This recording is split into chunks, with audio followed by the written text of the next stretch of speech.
The recent election of Cardinal Giorgia Bergoglio to the position of Pope Francis I was an unprecedented event the world has never before witnessed.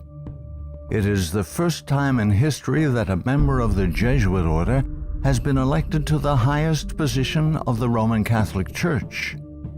Reactions worldwide varied from jubilation to matter-of-fact acceptance to disinterest. These very reactions reveal appalling ignorance of the true nature of the Jesuit order. Widely regarded as a benevolent missionary order, known for its educational institutions, the Jesuit order, as the Society of Jesus is commonly known, has long played an incredibly influential, albeit secretive, role in the destinies of nations, organizations, and individuals.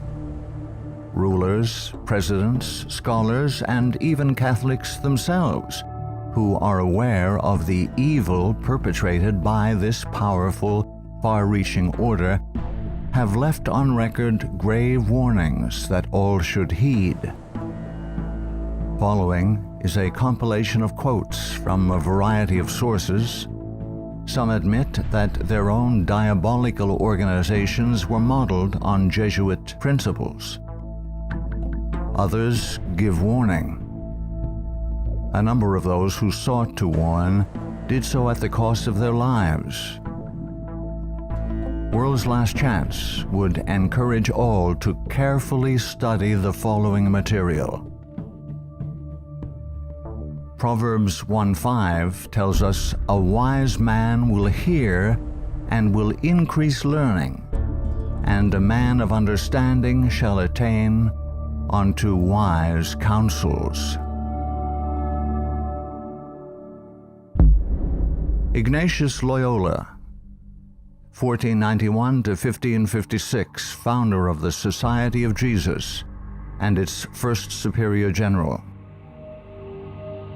Nor will it contribute a little to our advantage if with caution and secrecy we foment and heighten the animosities that arise among princes and great men, even to such a degree that they may weaken each other. But if there appear any likelihood of reconciliation, then as soon as possible let us endeavor to be the mediators, lest others prevent us. Finally, let all with such artfulness gain the ascendant over princes, noblemen, and the magistrates of every place, that they may be ready at our beck even to sacrifice their nearest relations and most intimate friends when we say it is for our interest and advantage. Let proper methods be used to get knowledge of the animosities that arise among great men, that we may have a finger in reconciling their differences. For by this means we shall gradually become acquainted with their friends and secret affairs, and of necessity engage one of the parties in our interests. Immediately upon the death of any person of post, let them take timely care to get some friend of our society preferred in his room. But this must be cloaked with such cunning and management as to avoid giving the least suspicion of our intending to usurp the prince's authority. Putting aside all private judgment, we should always be ready to accept this principle. I will believe that the white I see is black, if the hierarchical church so defines it. Princes and persons of distinction everywhere must, by all means, be so managed that we may have their ear, and that will easily secure their hearts, by which way of proceeding all persons will become our creatures, and no one will dare to give the society the least disquiet or opposition. Finally, the society must endeavor to effect this at least, that having gotten the favor and authority of princes, those who do not love them at least fear them. Paolo Sarpi, 1552 to 1623, a Venetian patriot, scholar, scientist, and church reformer. They are a public plague and the plague of the world. From the Jesuit colleges there never is sent a pupil obedient to his father, devoted to his country, loyal to his prince. Every species of vice finds its patronage in them. There is no perjury, nor sacrilege, nor parricide, nor incest, nor rapine, nor fraud, nor treason which cannot be masked as meritorious beneath the mantle of their dispensation. Muccio Vitelleschi, 1562 to 1645, 6th Superior General of the Society of Jesus. When sovereigns require a Jesuit's opinion on any subject, the Jesuit in question is to report the matter to his superior, who is to lay it before several Jesuits for discussion. The resolution formed after this consultation is supplied to the Jesuit, who has been consulted by the sovereign.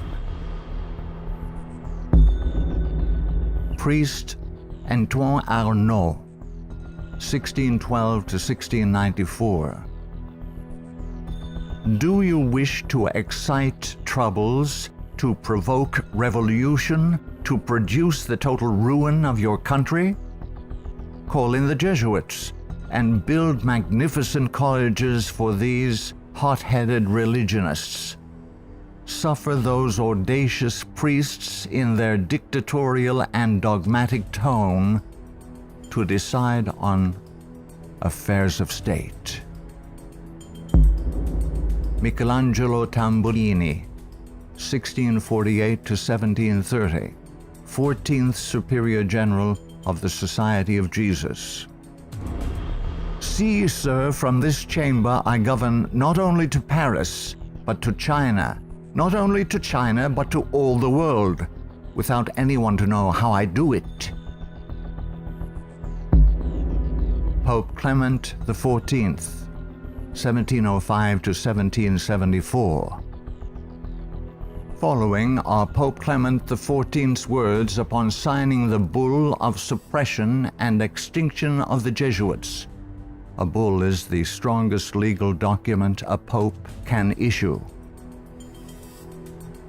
The suppression is accomplished. I do not repent of it, having only resolved on it after examining and weighing everything, and because I thought it necessary for the Church. If it were not done, I would do it now. But this suppression will be my death. Pope Clement XIV knew the Jesuits very well and expected to die at their hands. He was correct. He was poisoned. A peasant woman was persuaded by means of a disguise to procure entrance into the Vatican and offered to the Pope a fig in which poison was concealed. Clement XIV was exceedingly fond of this fruit and ate it without hesitation. The same day the first symptoms of severe illness were observed, and to these rapidly succeeding violent inflammation of the bowels. He soon became convinced that he was poisoned and remarked, "Alas, I knew they would poison me, but I did not expect to die in so slow and cruel a manner." His terrible sufferings continued for several months. When he died, the poor victim, said Comenon, of the execrable Jesuits to which the Bishop of Pistoia, Scipio di Ricci, the nephew and heir of Jesuit General Ricci, fully agreed. Pope Pius VII, the Pope who restored the Society of Jesus.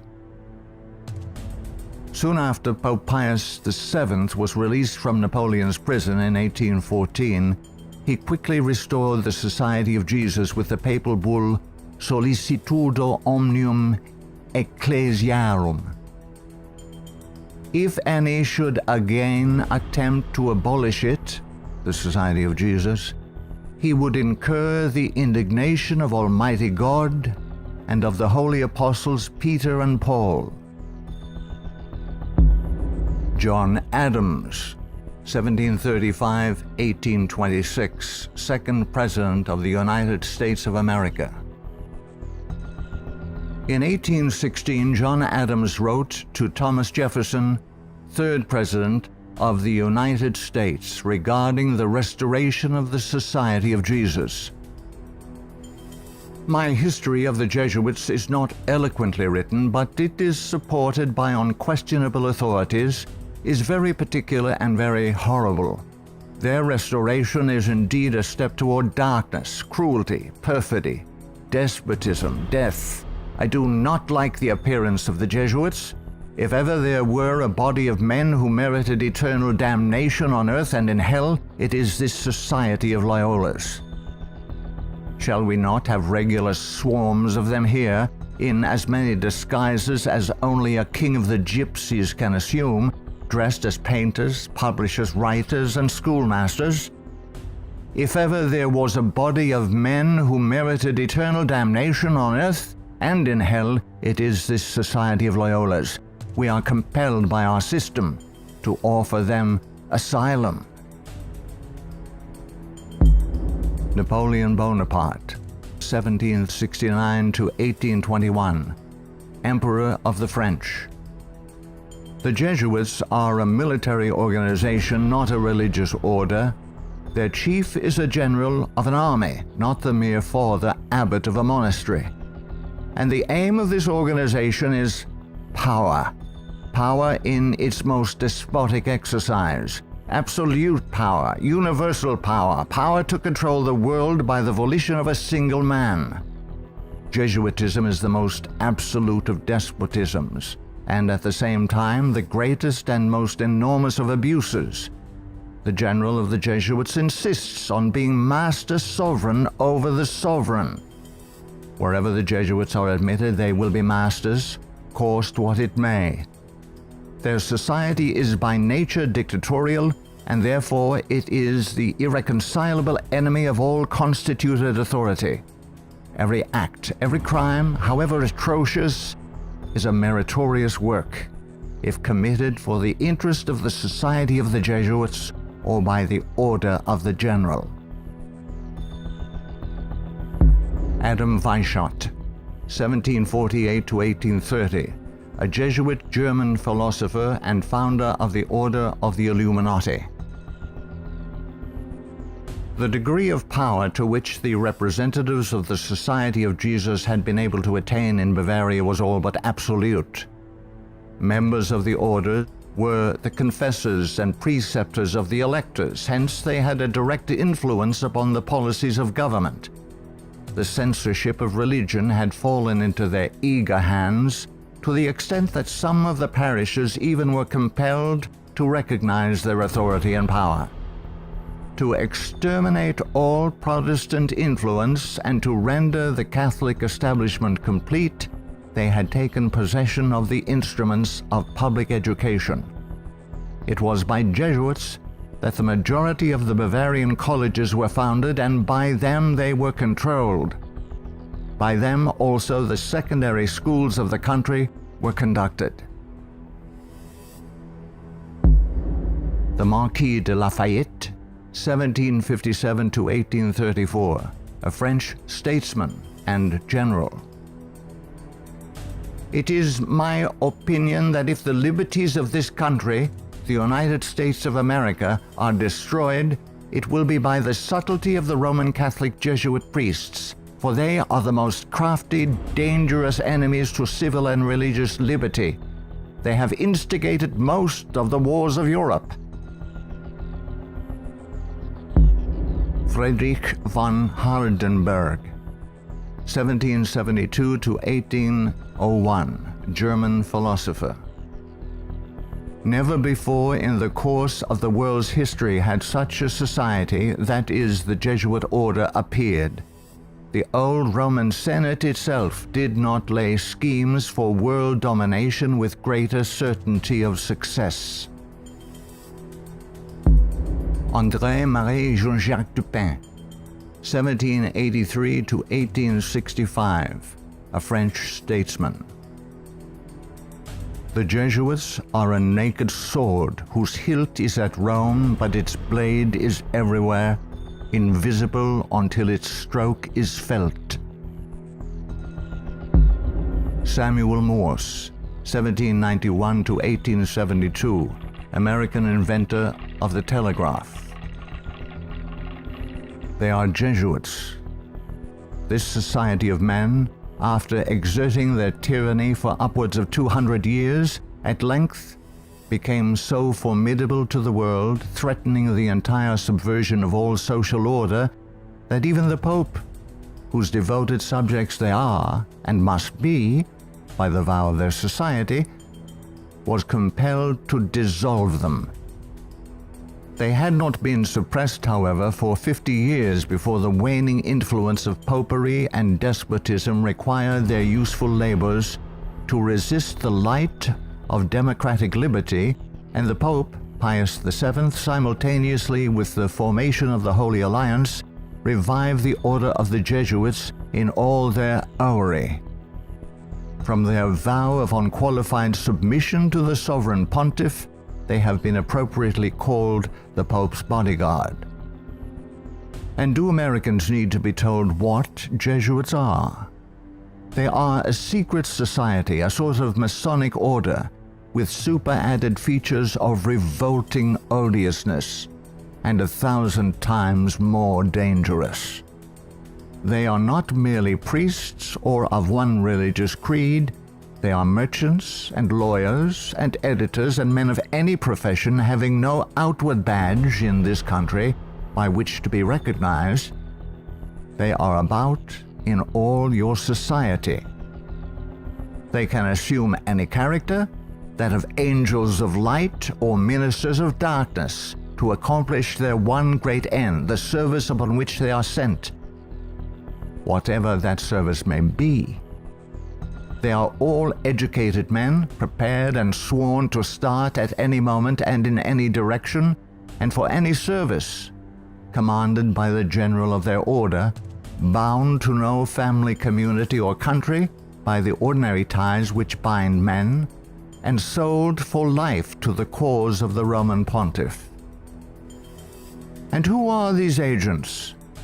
They are for the most part Jesuits, an ecclesiastical order proverbial through the world for cunning, duplicity, and total want of moral principle, an order so skilled in all the arts of deception that even in Catholic countries, in Italy itself, it became intolerable and the people required its suppression. Orestes Augustus Brownson, 1803 to 1876, New England intellectual and activist, preacher, labor organizer, and noted Catholic convert and writer. Undoubtedly, it is the intention of the Pope to possess this country, America. In this intention, he is aided by the Jesuits and all the Catholic prelates and priests. If the Catholic Church becomes predominant here, Protestants will all be exterminated. Abraham Lincoln, 1809 to 1865, 16th President of the United States of America. This war, the American Civil War, 1860 to 1865, would never have been possible without the sinister influence of the Jesuits. We owe it to popery that we now see our land reddened with the blood of her noblest sons.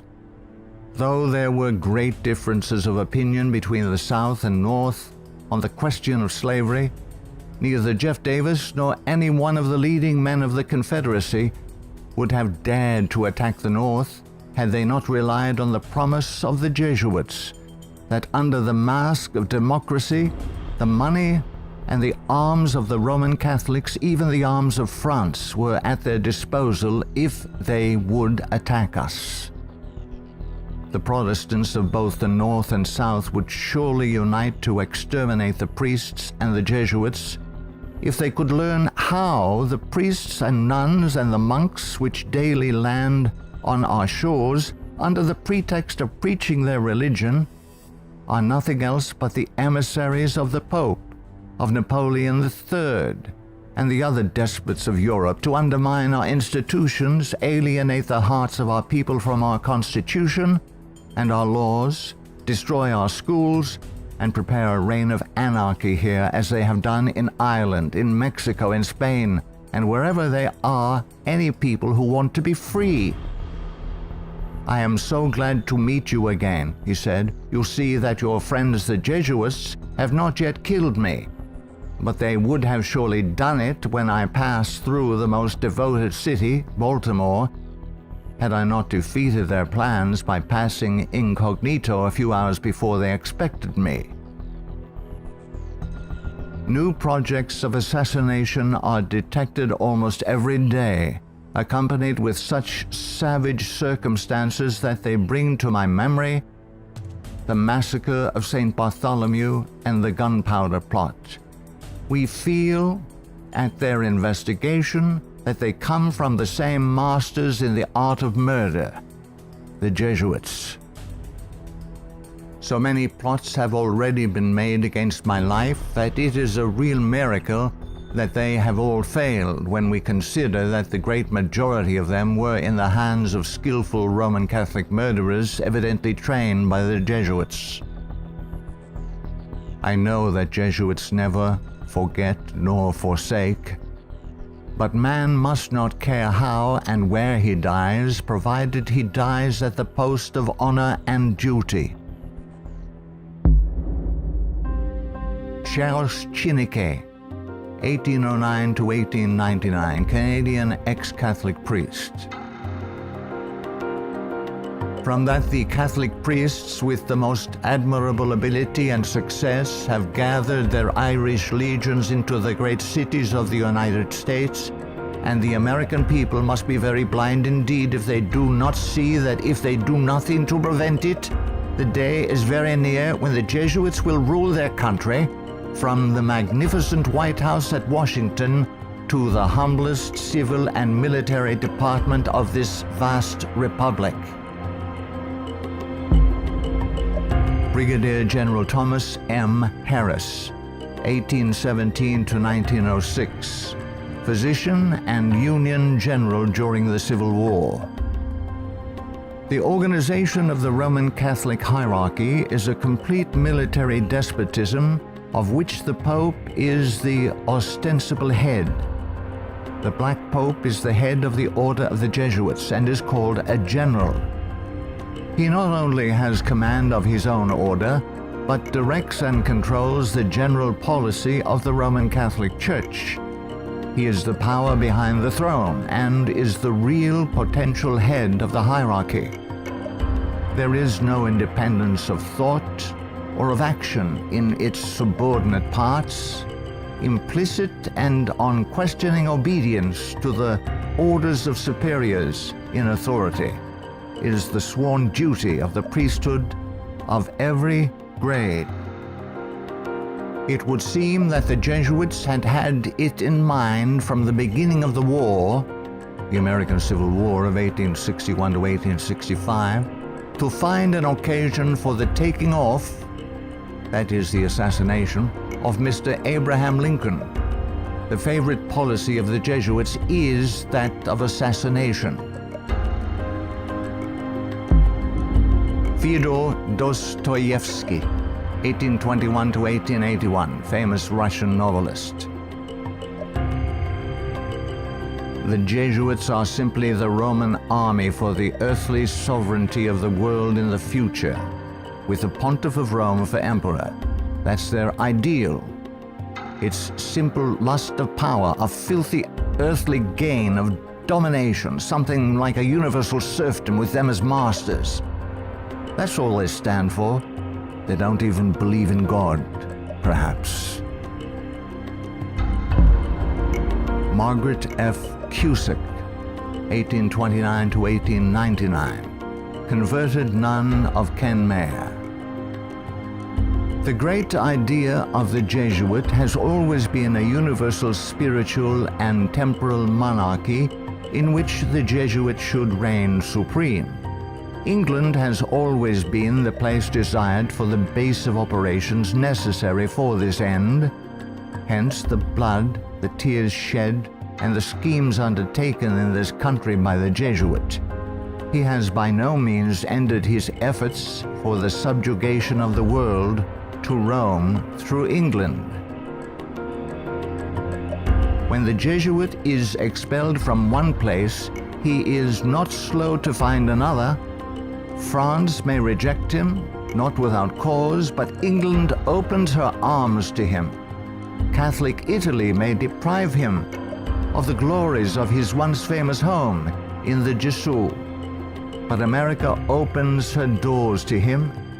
He is the wandering Jew of the Romish Church. He is followed by the execrations of those by whom he was once beloved until they discovered his iniquities.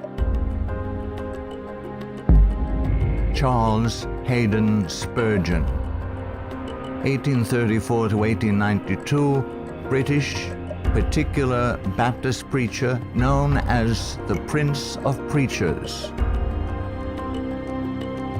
Our ancient enemies have small belief in our common sense if they imagine that we shall ever be able to trust them, after having so often beheld the depths of Jesuitical cunning and duplicity. The sooner we let certain archbishops and cardinals know that we are aware of their designs and will in nothing cooperate with them, the better for us and our country. Of course, we shall be howled at as bigots, but we can afford to smile at that cry when it comes from the church which invented the Inquisition. No peace with Rome is the motto of reason as well as of religion.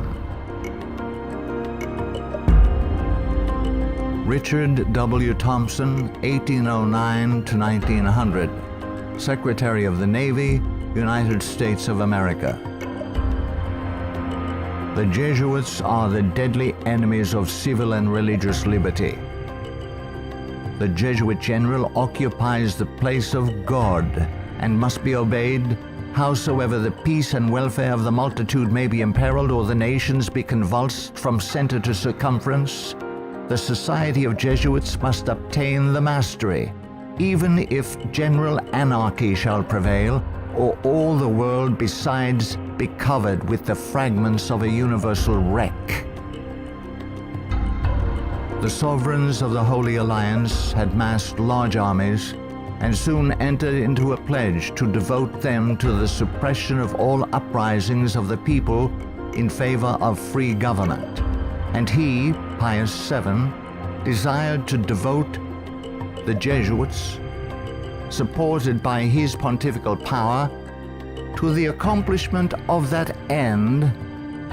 He knew how faithfully they would apply themselves to that work, and hence he counseled them in his decree of restoration to strictly observe the useful advices and salutary counsels whereby Loyola had made absolution the cornerstone of the society. Luigi de Sanctis, 19th century ex-official censor of the Inquisition. All these things caused the Father General of the Jesuits to be feared by the Pope and sovereigns. A sovereign who is not there, the Jesuits' friend, will sooner or later experience their vengeance. At what then do the Jesuits aim? According to them, they only seek the greater glory of God. But if you examine the facts, you will find that they aim at universal dominion alone. They have rendered themselves indispensable to the Pope, who without them could not exist, because Catholicism is identified with them. They have rendered themselves indispensable to governors and hold revolutions in their hands. And in this way, Either under one name or another, it is they who rule the world. He who thinks he knows the Jesuits by having read all the books that were written in the past century, the 18th century, to unmask them would be grossly deceived. The Jesuitism of that day was an open war against the gospel and society. The Jesuitism of the present is a slow but contagious and deadly disease which secretly insinuates itself. It is a poison taken under the name of medicine. G. B. Nicolini, Italian ex-Catholic, in 1854 published the finest Italian history of the Jesuits in existence. Take the Jesuit for what he ought or appears to be, and you commit the greatest of blunders. Draw the character after what the Jesuit seems to be in London, you will not recognize your portrait in the Jesuit of Rome. The Jesuit is the man of circumstances.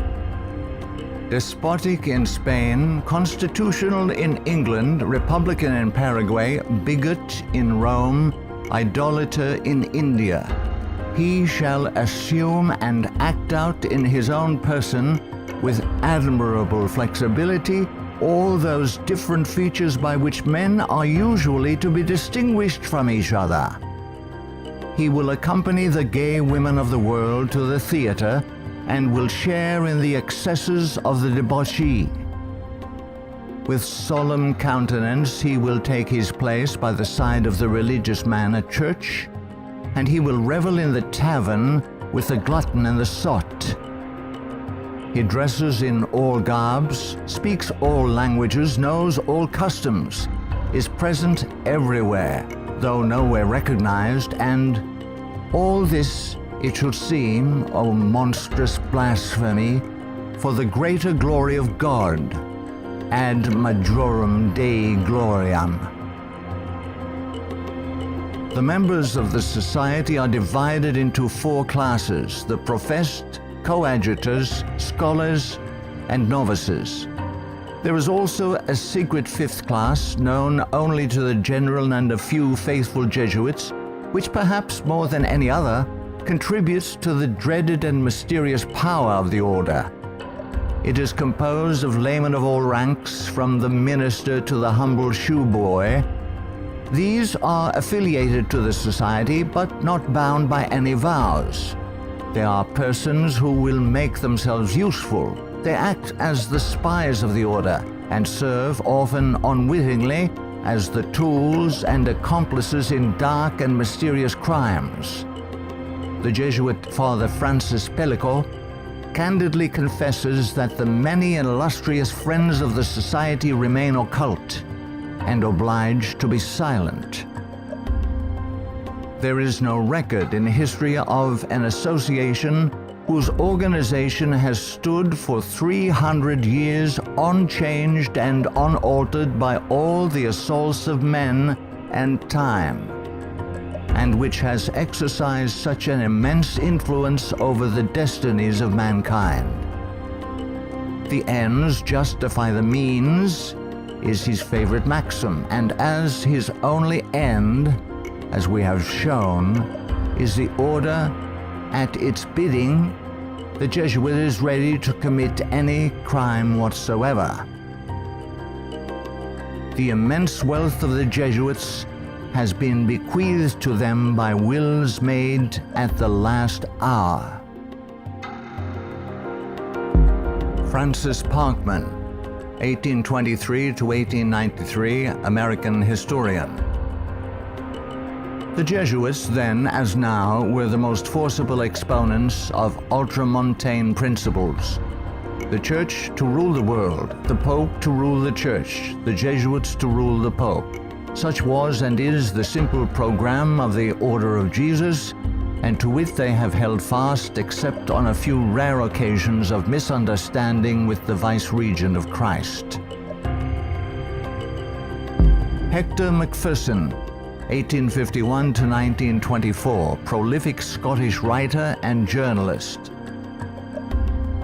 So hurtful was the Jesuit order found to be that up to 1860 it was expelled no fewer than 70 times from countries which had suffered from its machinations.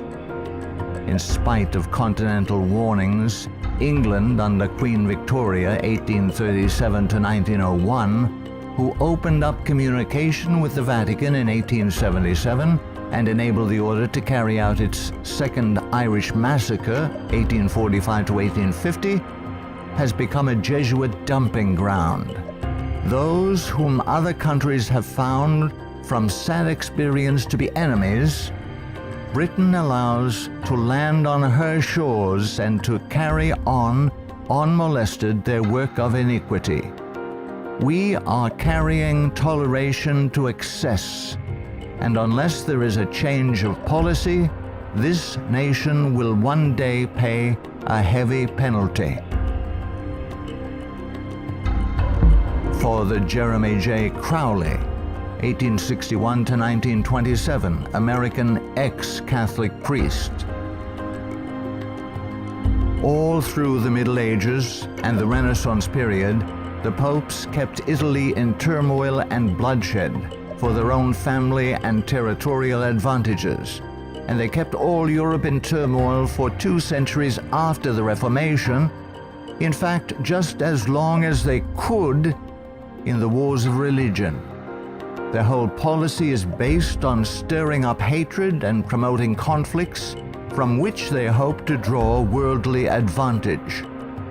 Popes and their Jesuitical agents have been and are the instigators of wars, and while the world is having real pain, Rome is having champagne. The Jesuit Superior General is at the head of this black and mute militia which thinks, wills, acts, obeys as the passive instrument of his designs. Their whole life must have but one aim, the advancement of the Jesuit order to which they are attached. How long shall the Roman Catholic hierarchy play the people for fools? Shall the government be of the people, for the people, and by the people, or by the Pope? Let's not let the Pope of Rome name our president for us. Lovers of your country, beware of Jesuitical intrigues, the political power of Romanism, and the honeyed words of politicians reaching after the presidency. Ellen G. White, 1827 to 1915, prolific author and American Christian pioneer. Jesuitism inspired its followers with fanaticism. There was no crime too great for them to commit, no deception too base for them to practice, no disguise too difficult for them to assume. It was a fundamental principle of the order that the end justifies the means. By this code, lying, theft, perjury, assassination were not only pardonable but commendable when they serve the interests of the Church. Under various disguises, the Jesuits worked their way into offices of state, climbing up to be the counselors of kings and shaping the policy of nations. Edmund Ronaine, 1832 to 1911, former Freemason who served as both secretary and master of Keystone Lodge. The religion of Masonry is a system of absolute despotism, and like that of Rome, demands a blind, unquestioning obedience to all its laws, rules, and edicts, whether right or wrong. What a singular commentary on the indifference, the subserviency, or the cowardice of society, that an institution professedly organized by such cunning knaves, the Jesuits, and for such base purposes, and which has been sustained by fraud, falsehood and deception from the commencement of its career to the present time should be permitted today to dictate to, if not virtually to rule the nation, and to create such a dread in communities that even some of the ministers of Christian denominations who detest its vile philosophy and who would like to see it swept from the face of the earth are absolutely afraid to mention its name, either in the pulpit, the prayer meeting, or the Sabbath school, lest its secret vendetta vengeance might, in some concealed manner, be wreaked upon them. Adolf Hitler, 1889 to 1945, Austrian-born German politician and the leader of the Nazi Party. I have learned most of all from the Jesuit order. So far, there has been nothing more imposing on earth than the hierarchical organization of the Catholic Church. A good part of that organization I have transported direct to my own party. The Catholic Church must be held up as an example. I will tell you a secret. I am founding an order. In Himmler, I see our Ignatius de Loyola. Walter Friedrich Schellenberg, 1910 to 1952, German SS Brigadier Führer, who rose through the ranks of the SS to become the head of foreign intelligence. The SS had been organized by Himmler according to the principles of the Jesuit order. The rules of service and spiritual exercises prescribed by Ignatius de Loyola constituted a model which Himmler strove carefully to copy. Absolute obedience was the supreme rule. Every order had to be executed without comment. Avro Manhattan, 1914 to 1990, a writer and philosopher. The Jesuits are one of the largest stockholders in the American Steel Company, Republic, and National. They are also among the most important owners of the four greatest aircraft manufacturing companies in the U.S., Boeing, Lockheed, Douglas, and Curtiss-Wright. No political event or circumstance can be evaluated without the knowledge of the Vatican's part in it, and no significant world situation exists in which the Vatican does not play an important explicit or implicit role. Alberto Rivera, 1935 to 1997, ex-Jesuit. The higher I went in the Jesuit order, the more corruption I saw within the institution. I was invited to attend a secret black mass by high-ranking Jesuits, including Superior General Pedro Arupe, in a monastery in the northern part of Spain. When I knelt to kiss the ring of a high official, I saw a symbol on that ring that made my blood run cold. It was a Masonic symbol, the compass and the square. A thing I hated, and I had been told to fight against it. I found out the Jesuit general was also a Mason and a member of the Communist Party in Spain. Frederick Tupper Southey III, 1936 to 2007, American composer, musician, author, and artist. The Roman Inquisition had been administered since 1542 by the Jesuits. Edmund Paris, 1894 to 1970, author of The Secret History of the Jesuits. The public is practically unaware of the overwhelming responsibility carried by the Vatican and its Jesuits in the starting of the two world wars, a situation which may be explained in part by the gigantic finances at the disposition of the Vatican and its Jesuits, giving them power in so many spheres, especially since the last conflict. The Jesuits are a secret society, a sort of Masonic order, with super-added features of revolting odiousness and 1,000 times more dangerous. The Führer had come to power thanks to the votes of the Catholic Zentrum, Central Party overseen by Jesuit Ludwig Kass, only 5 years before, 1933. But most of the objectives cynically revealed in Mein Kampf were already realized. This book was written by the Jesuit-controlled Father Bernhard Stempfler and signed by Hitler. For it was the Society of Jesus which perfected the famous Pan-German program as laid out in this book, and the Führer endorsed it. Nino Lobello, 1922 to 1997, American author and journalist, specialized in writing about the Vatican.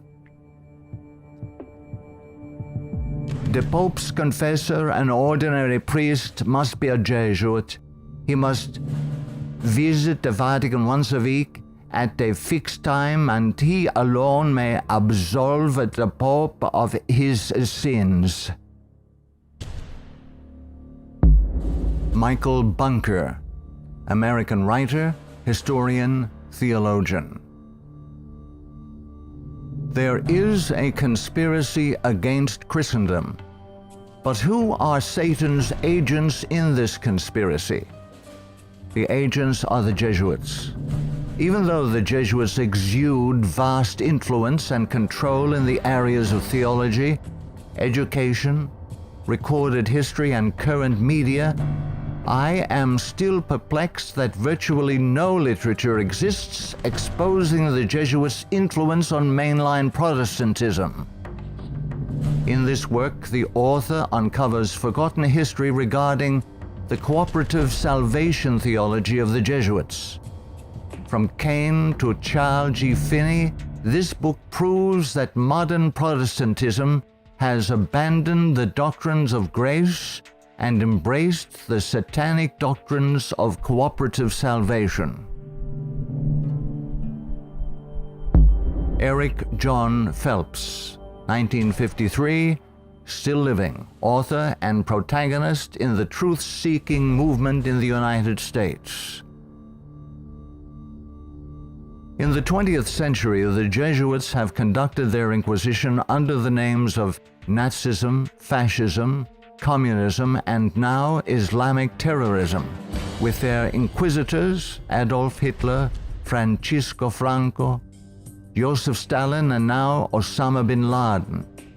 Today, the Black Pope orders his Holy Office of the Inquisition, renamed in 1965 the Sacred Congregation for the Doctrine of the Faith, through his international intelligence community headed by papal knights, including Skull and Bonesman George W. Bush.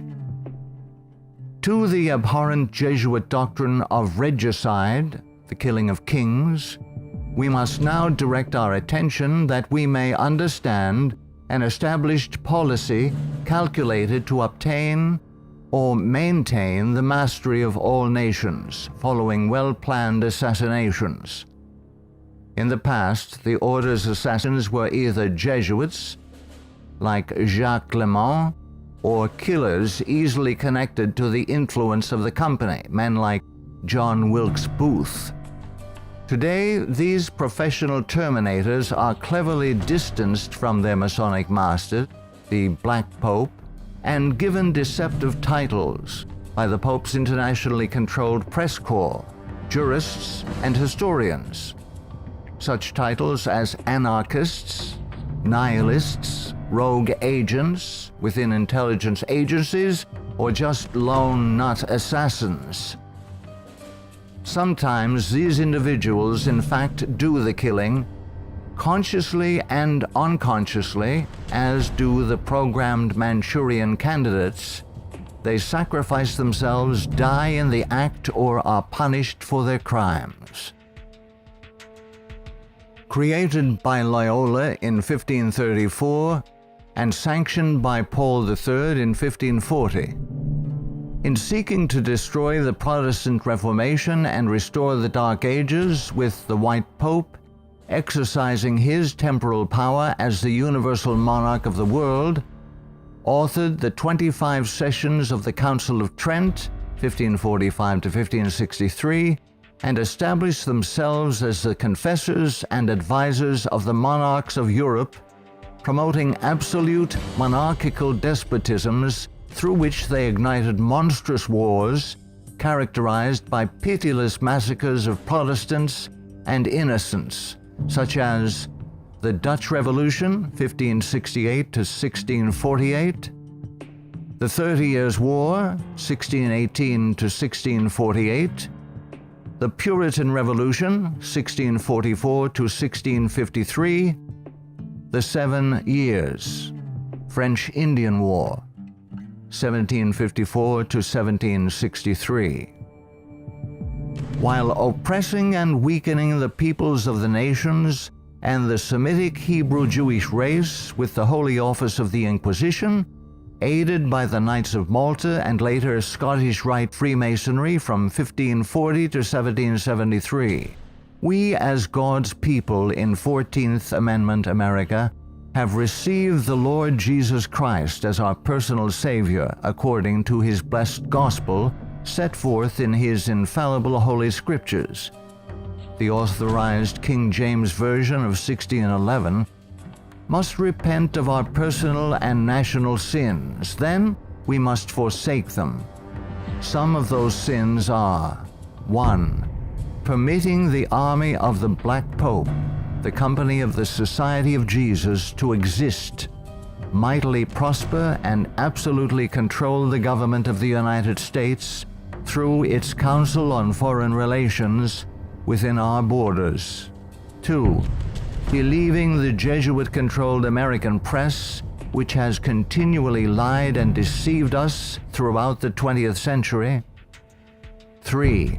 Permitting the Jesuits' Federal Reserve banking system and United Nations to exist within our borders, as these two bodies have successfully destroyed popular liberty, liberalism, and the national sovereignty of every nation in the world pursuant to the purposes of the Jesuits' Holy Alliance. 4. Waiving our Fourth and Fifth Amendment rights secured by the declaratory and restrictive clauses of the Bill of Rights at the insistence of the Baptists of Virginia, and so dearly paid for with torrents of blood by our Protestant forefathers, through filing our confessions every April 15th, paying the heavy and progressive communist income tax, thereby financing a multitude of sins. 5. Permitting the drafting, vaccinating, and sending of our sons abroad to fight the Pope's foreign wars, such as the war in Vietnam and the recent wars in Serbia, Iraq, and now Afghanistan, resulting in the further destruction of American liberals and foreign heretics so condemned by the Jesuits' Council of Trent. 6. Permitting the Jesuits in control of the government of the American Empire to use our military and financial might to enthrone dictators around the world whose first allegiance is to Rome, thereby restoring the temporal power of the Jesuits, infallible Pope, returning the world to the Dark Ages. 7. Consenting to the Jesuits' Supreme Court decisions in removing the Protestant Bible and prayer from the bulwark of American liberty so hated by the Jesuits, the public school system. 8.